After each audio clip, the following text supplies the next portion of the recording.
아, 우리 조명이 좀 휘황찬란해졌죠? 예. 원래 이 LED가 있는데 공연할 때만 쓰던 거예요. 이게 색깔이 RGB가 나오는데 이거 합쳐서 해보니까 이게 좀 더 나은 것 같아서 좀 우리 김민수 전도사님 아이디어입니다. 자, 오늘은 네, 잠깐만요.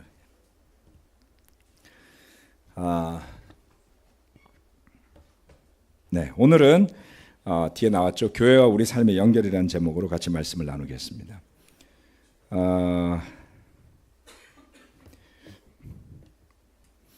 지난 몇 주간에 걸쳐서 우리 형제 자매들이 바라는 교회상 또는 교회에 요청하고 싶은 그러한 이야기들을 많이 우리 벽에다가 붙여놓고 많이들 적어내셨어요. 많이 참가해 주셔서 참 감사드립니다. 지난주에 그 우리 캘거리 교회 인도하시는 그 목사님 부부가 잠깐 왔었잖아요. 휴가로 오셨다가 그 벽에 붙은 걸 보고 이제 뭐냐고 물어보시더라고요. 그래서 같이 이런 소식을 나눠드렸더니 굉장히 흥미로워하시고 그분도 목회하신 지가 한 20년 넘으신 분인데요. 같이 여러 가지 질문하면서 또 교제를 나누었습니다. 이번에 제가 덴버에 가서 교제했던 몇몇 목사님들은 장로님들하고 교제를 많이 했지만은 몇몇 목사님들하고 교제를 했는데 격려가 되는 소식이 많았습니다.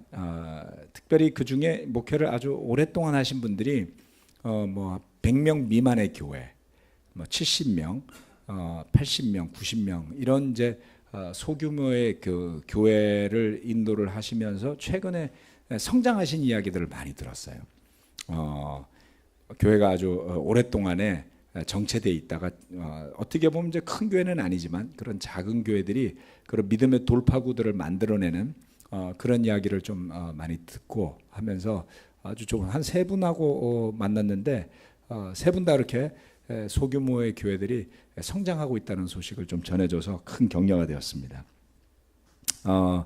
또 그분들에게 이렇게 우리가 지금 교회에서 진행했던 아이디어들 또는 여러 가지 피드백들을 듣는 이야기를 나눠줬을 때 또 다들 굉장히 자기 교회에서 해보겠다는 분들이 많았습니다. 우리 형제자매들이 정말 원하는 그러한 것이 뭘까? 또 그러한 것이 모여서 교회가 만들어진다면 어떤 모습일까? 이런 것들에 대한 기대들을 모두가 가지고 있는 걸 느낄 수가 있었습니다. 그런 우리 자신들을 살펴보면 모두가 사실 날마다 말씀을 묵상하고 또 기도하고 그리고 이렇게 예배 모이기를 힘쓰는 분들이죠.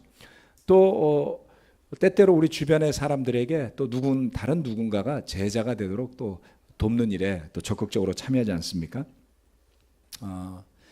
여러분의 삶의 공간은 대부분 사회생활에 가 있을 겁니다. 가장 많은 시간을 보내는 게 아마 일하는 거하고 잠자는 시간 아니에요? 그죠?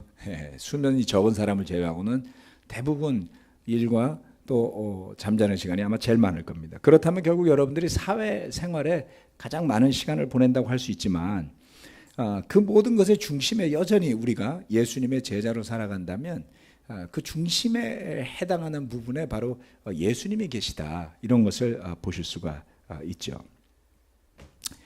그래서 그처럼 우리가 예수님의 제자로 산다라고 했을 때 우리 모두는 교회에 대해서 관심이 많을 수밖에 없어요. 교회에 대해서 관심이 많을 수밖에 없고 그리고 참여도 많을 수밖에 없습니다. 오히려 그것이 약화되면 그게 이상한 것이죠. 그런데 우리 모두가 처음에 이미 만들어지고 형성된 교회에 와서 성경을 공부하고 또 제자가 되고 그 교회 일원으로서 어떻게 살아야 할지를 굉장히 자연스럽게 배워가게 되긴 하지만 한번 멈춰서서 생각을 해보는 거죠. 우리 삶에 있어서 교회는 어떠한 위치를 차지하고 있고 그리고 또 교회는 어떠한 역할을 하는가 하는 것을 한번 생각해 보자는 겁니다. 또 제자 한 명 한 명은 과연 그러한 교회에서 어떠한 또 역할을 하고 있는 것일까? 또 어떤 위치를 차지하고 있는 것일까? 이런 것들을 한번 생각해 보자는 것입니다. 제가 감기 기운이 있네요. 자켓을.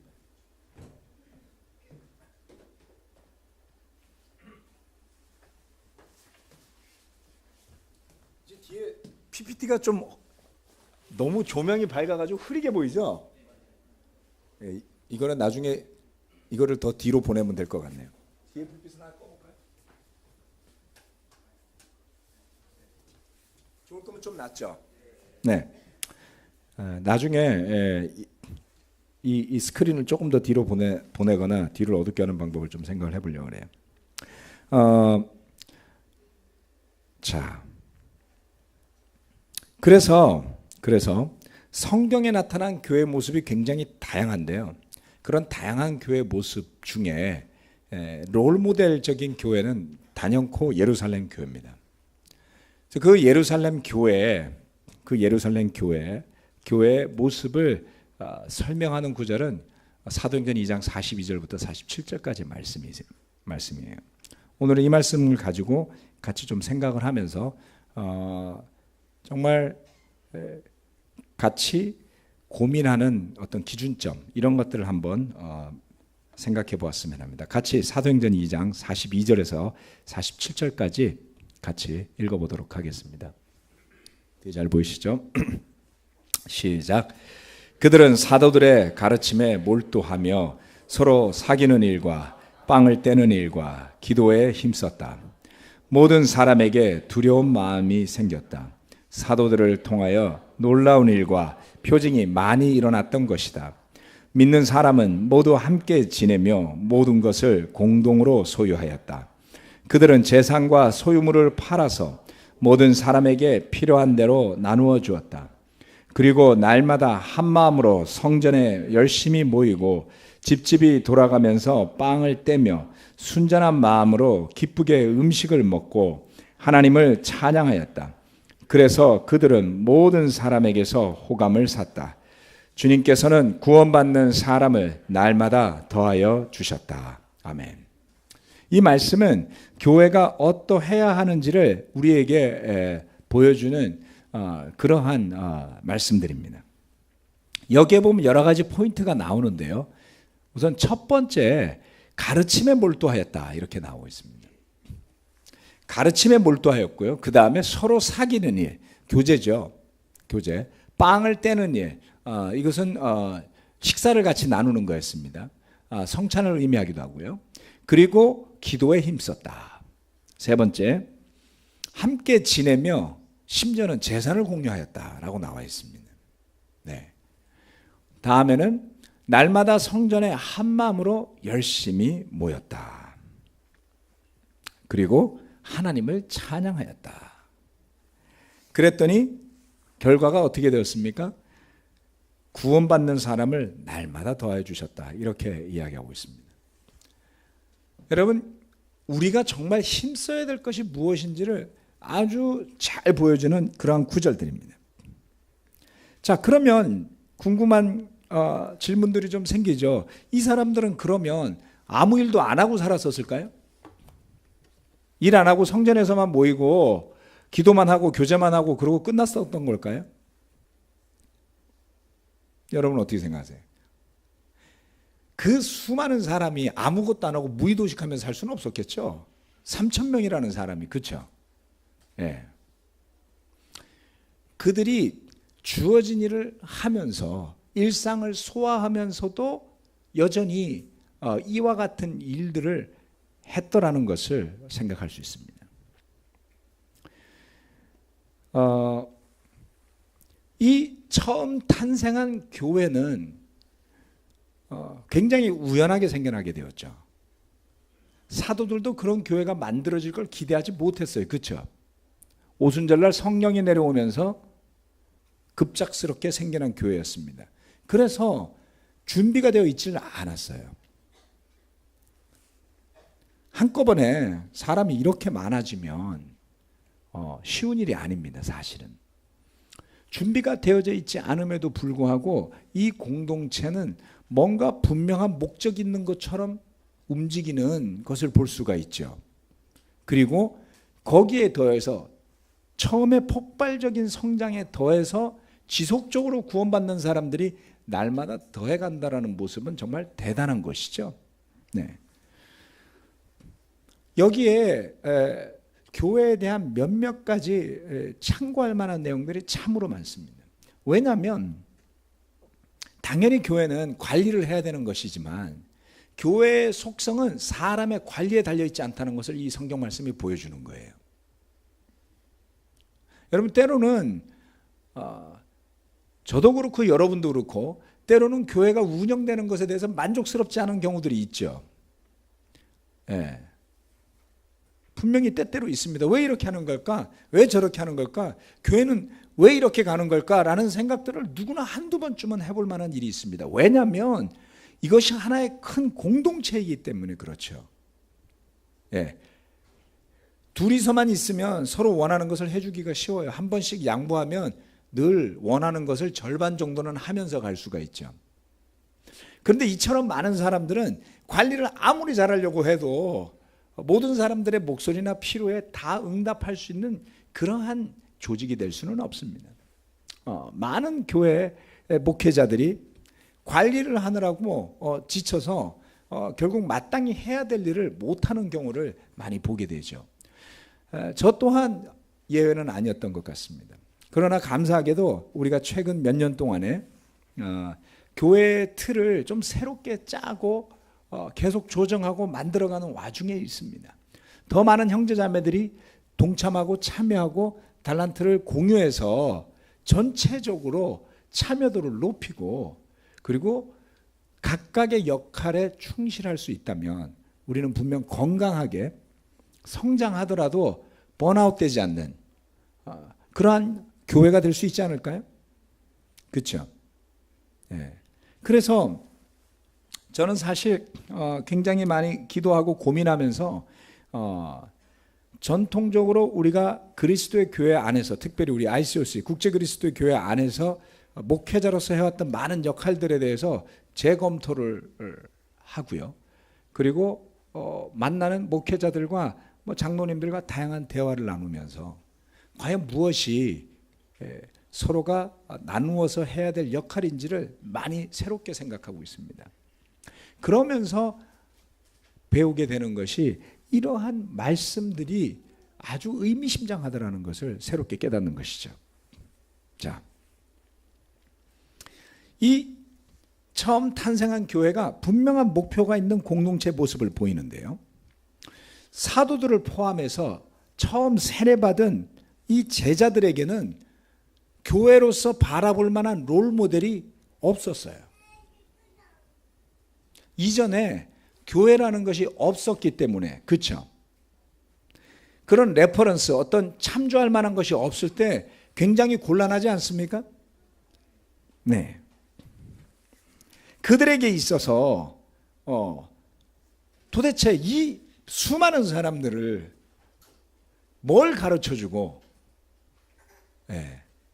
어떻게 해야지 되고 여기서부터는 어디로 가야 될지를 사도들이 어떻게 알았겠어요? 입장을 바꿔서 여러분이 사도라고 생각해 보세요.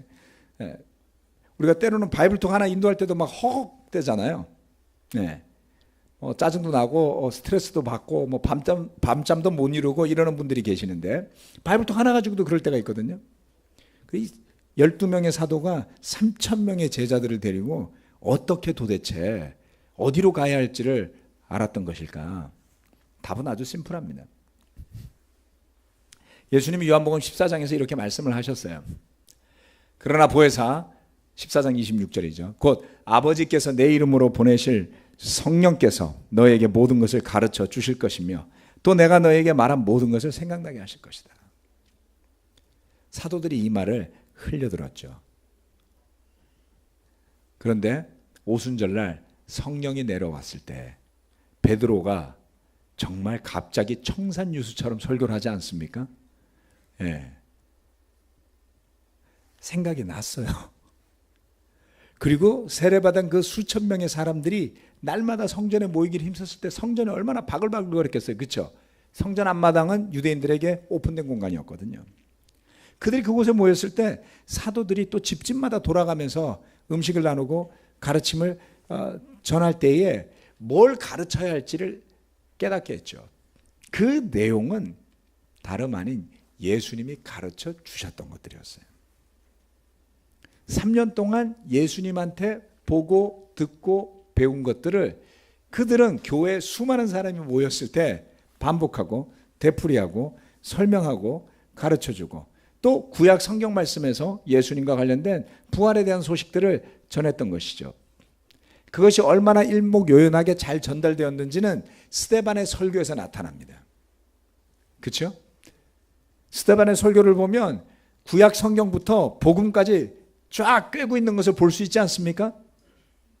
그 짧은 시간에, 정말 얼마 되지 않는 시간에 그 농도가 아주 진한 것을 볼 수가 있죠.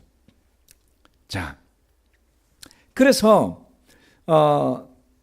이 사도들이 함께 모인 제자들에게 그러한 예수님과 함께했던 시간과 가르침을 나누는 그러한 것을 하는 만남의 자리, 교회는 그러한 만남의 자리가 되고요.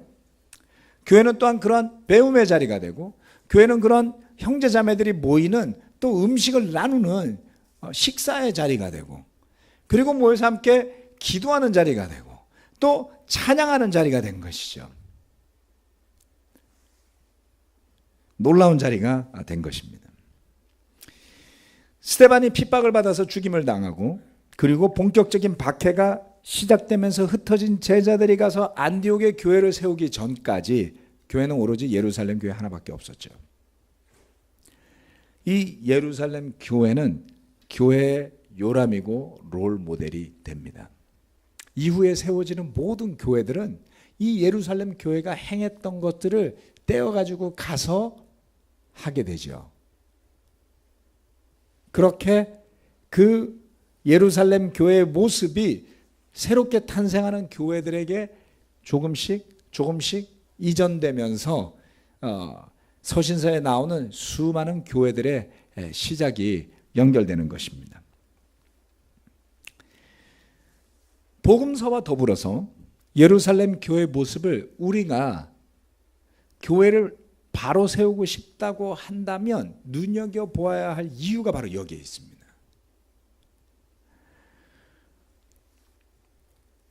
물론 바울과 그의 선교팀에 의해서 교회가 세워지고, 그리고 그 교회들에게 보내는 서신서들 안에도 굉장히 많은 내용이 있는 것은 사실이에요. 그러나 여전히 처음으로 돌아가서 교회의 모습이 어떠해야 합니까? 라고 할 때에 볼 수 있는 최고의 레퍼런스는 여기에 있다고 보셔도 되는 거예요. 네. 그래서 우리가 우리 자신들을 바라보면서 굳이 초대교회의 복원이라는 거창한 표현을 쓰지 않는다 할지라도 우리가 지금 21세기에 대한민국 서울에 사는 직장인들 또는 주부, 학생 여러 가지의 역할의 신분의 차이가 있다 할지라도 그 시점에 서서 이 말씀들을 살펴보고 우리 삶과 연결해 나가는 것이 바로 여러분이 제자로 살아가는 삶의 모습이 되어야 하는 것이죠. 그래서 우리 각자가 주어진 환경 속에서 이와 같은 교회의 모습을 본받아 갈 수 있다면 저와 여러분의 삶과 주변에서 어떤 일이 일어나겠느냐라는 것입니다.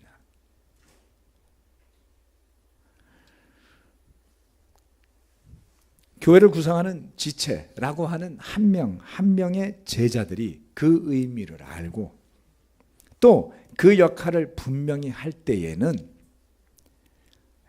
이 교회가 생명력이 있는 그리스도의 몸이요 하나님의 가족으로 기능할 수 있는 것이죠.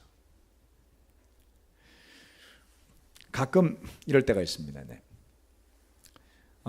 여러분들이 제자로 살다도 개인적으로 좀 못 지낼 때도 있죠. 때로는 일이 잘 안 될 때도 있어요. 때로는 사업이 안 될 때도 있습니다. 내가 못 지내도 교회가 잘 있잖아요. 그러면 좀 견딜만 해요. 왜 가서 위로받을 때가 있잖아요. 이해받을 때도 있고. 근데 나는 잘 지내는 것 같은데 교회가 못 지낼 때가 있어요. 그런 때 있었죠. 내 삶에는 문제가 없어요. 예, 나는 막 직장에서 승진도 해요. 근데 교회 오면 막 교회가 소란해. 사람들이 막 수군거리고 예배가 막 어수선하고 어떤 사람은 막 소리 지르고 우리 그래 봤잖아요. 어느 게 더 나으세요? 둘 다 잘 되는 게 제일 좋죠. 교회도 너무 잘 지내고 나도 잘 지내고 이때가 제일 좋죠. 물론 최악은 둘 다 못 지내는 거죠. 예.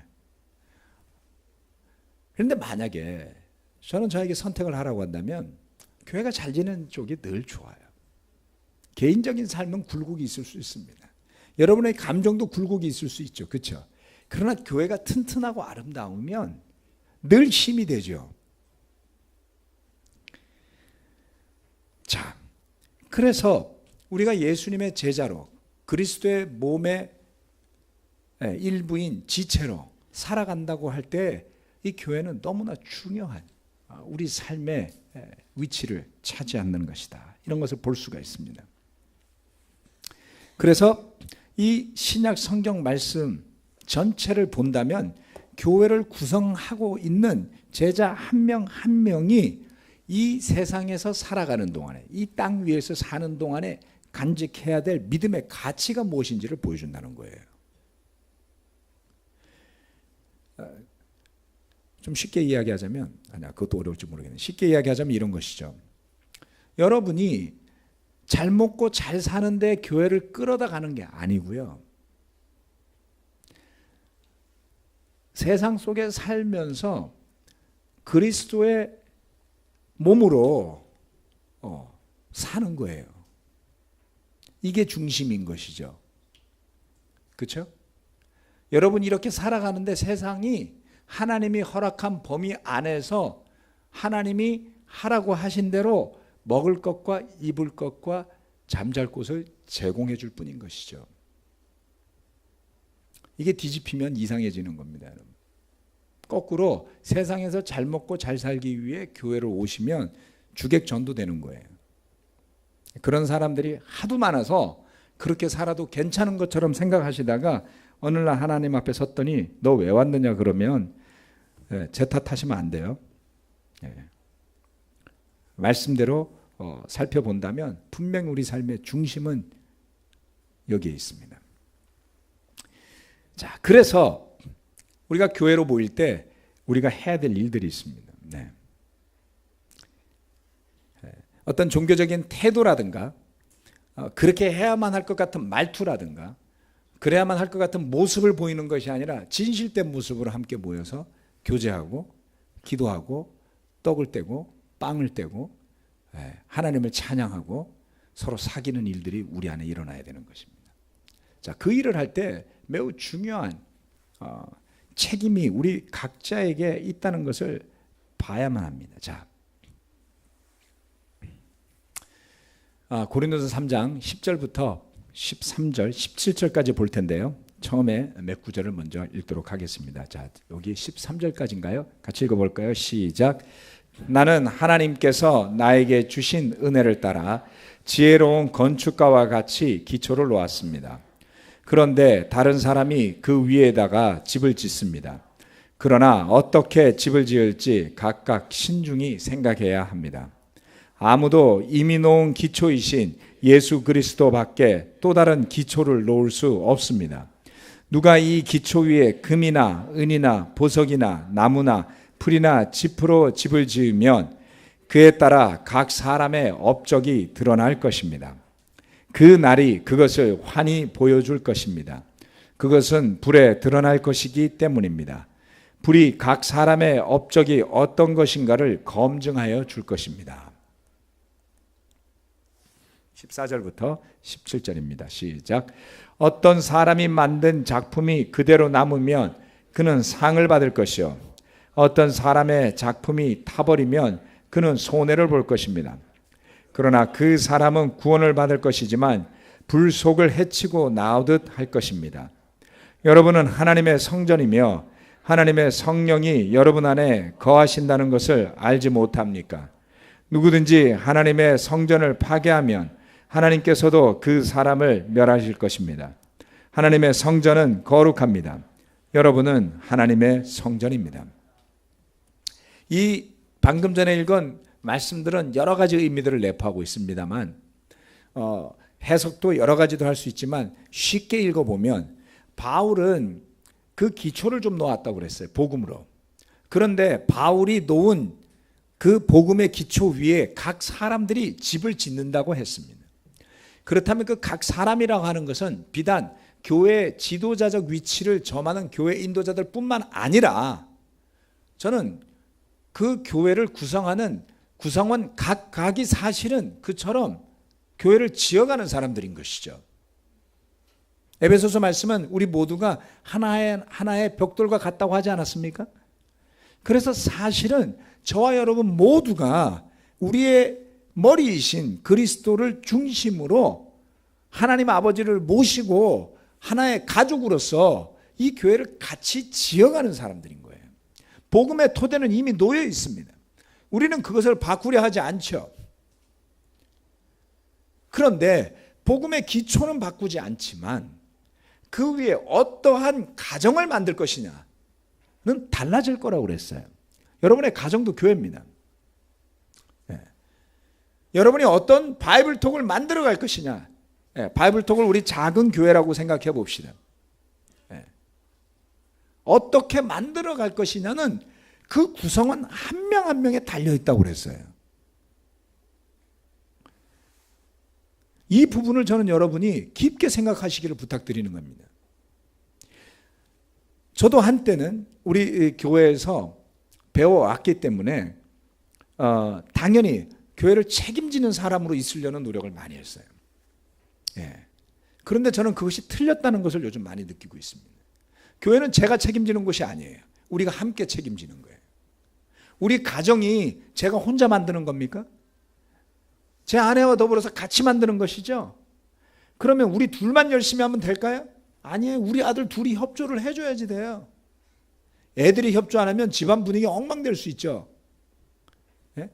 여러분 가정에 협조 안 하는 자녀들이 있는 집안 곤란하지 않습니까? 예. 애가 맨날 가출하고 집에 안 들어오고 그래봐요. 여러분 잠이 오겠어요? 그런 의미에서 저는 감사하게 생각합니다. 애들이 집을 좋아해서. 4명만 있어도요, 같이 협력해서 함께 가정을 만들어야지 돼요. 바이블톡에 10명이 있고 때로는 20명이 있습니다. 그 10명, 20명이 한마음 한뜻으로 만들면 그 집이 얼마나 아름다운지 몰라요. 그렇죠? 네, 대체로 놀러 갈 때 그 마음이 잘 모이기는 하죠. 그런데 놀러도 못 갈 수도 있어요. 마음이 안 맞으면. 그렇지 않나요? 그래서 잘 지내는 바이블톡의 하나의 사인은 뭐냐면 놀러 갈 때 빠지는 사람이 없는 거예요. 네. 네. 그래서 한번 근데 그것도 잘해야지 되잖아요. 서로가 마음이 맞아야지 잘 가잖아요. 그렇죠? 네. 놀러도 잘 가고 음식도 잘 나누고 그리고 말씀도 잘 나누고 이러면 최고죠. 그렇게 잘하고 있으면 하나님이 언젠가 거기에 구원받는 사람을 더하게 그냥 해주시는 거예요. 그렇죠. 그래서 가족이 잘 만들어져야지 돼요. 가족이 잘 만들어지면 그 가족 안으로 사람들이 오고 싶어하는 곳이 되죠. 좋은 사인들이 많이 나타날 겁니다. 우리 집안에 우리 애들 친구들이 맨날 와서 자요. 제 아내는 좀 귀찮을 수는 있겠지만 우리 아들 친구들이 우리 가족에 들어와서 먹고 자고 하는 걸 좋아해요. 그래서 좋은 사인으로 저는 봅니다. 또 우리 교회가 이 가족이 좋으니까 성경 공부하고 또 구원받고 또는 집을 떠났다가 돌아오는 사람들이 늘어난다면 그건 굉장히 좋은 사인이 아닐까요? 왜요? 좋은 가족이니까 돌아오는 것이지 여러분이 알고 있는 게 맞아서 돌아오는 것보다는 여러분이 함께 그러한 가족을 잘 세웠기 때문에 그러한 일들이 일어날 겁니다. 지금 우리는 지금도 이 교회라는 집을 짓고 있습니다. 여러분의 가정도 이와 같은 하나님의 집의 연장선상인 것이죠.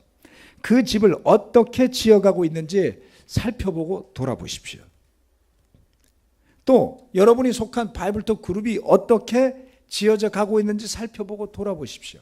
만약에 너무 지쳤다면, 지칠 수도 있습니다. 열심히 하다 보면. 그렇죠? 때로는 지쳐서 힘이 소진이 되고 나면 좀 쉬어야지 돼요. 그럴 때는 도움을 청하십시오. 믿을 만한 사람에게 도와달라고 언제든지 이야기하십시오. 우리가 서로를 판단하기보다는 지치고 힘든 사람이 있다면 따뜻하게 돌보고 기다려주고 인내하고 불평하더라도 감내해주는 그러한 넉넉한 사랑이 좀 필요한 것 같습니다. 그래서 교회는 늘 기쁜 마음속에 열심을 내는 사람들이 있을 것이고, 또 때로는 조금 바쁜 사람도 있을 것이고, 또 때로는 조금 지친 사람도 있을 수 있죠. 여러분, 집은 지친 사람이 와서 쉬는 곳이잖아요. 예. 왜 쉬냐고 나무라면 집 나가죠. 집 나가요. 가출 청소년이 왜 나가는지 아세요? 부모가 하도 잔소리해서 나가는 거예요. 부모가 그냥 가만히만 있어도 애들은 집 안 나가요. 못 살게 구니까 나가는 거예요. 가출해 보신 분 없으세요? 예? 예. 아니면 미쳐서 나가든지 뭔가에 친구들의 꼬임에 넘어가든지. 자, 그래서 우리가 이 바울이 이야기했던 것처럼 우리 모두가 어떤 노력을 통해서 집을 짓는데 반드시 그것이 불사르는 때가 올 거라고 이야기합니다. 이것이 우리가 하나님 앞에 설 때인지, 아니면 심지어는 살아서 열심히 사는 동안에도 가끔씩 불이 붙더라고요. 네. 불이 붙고 나면 조금씩 타요. 그렇죠? 네, 지난 17년 동안 제가 서울교회 와 있는 동안에 불이 여러 번 붙었습니다. 한 번 붙지 않아요. 또 언젠간 불이 붙을 겁니다.